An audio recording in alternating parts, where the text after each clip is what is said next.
dumarka sidaan sameeyo waxay halis u yihiin in si fudud loo sixiro. dumarka qaarkood waxay sameeyaan suuliga markay galaan shanladii oo timaha ka buuxdo ayay suuliga ugu soo tagaan.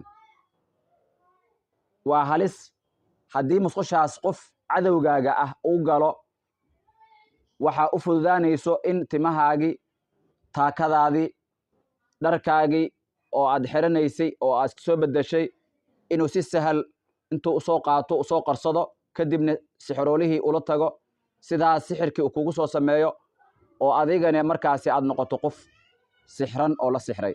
haddaba iska jir inaad suuliga ugu soo tagto shanlo aad ku shalaysatay isla markaasina timahaaga ay ka buuxaan. haddii kale ahayn waxaa fududaanayso in lagu sixiro. marka mar walbo taxadirkaada qab, adkaarta ku gal suuliga, lugta bidixda hormari markaad galayso, markaad soo baxaysa lugta midigta soo hormari, kadibna adkaartii sunnada ahayd oo mashruuca ahayd akhriso markaad galaysid. bismillaah allahumma innii acuudu bika min alkhubuthi walkhabaa'ithi dheh markaad galaysid. markaad suuliga ka soo baxaysana lugta midigta soo hormari, kadibna dheh qufraanaka. insha allahu tacaala waad ka badbaadi doontaa in sidaas lagugu sixro oo suuligii aad ugu soo tagtay dharkaagii ama timahaagii ama waxyaabo kaloo markaasi fududaynaya in lagu sixro.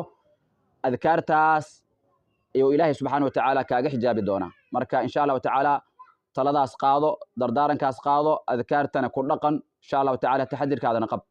allahna xifdiyo. muuqaalka sheer gareeya oo like gareeya, meel fog gaarsiiyo. jazaakum allahu khayran. wassalaamu calaykum waraxmat ullahi wabarakaatuh.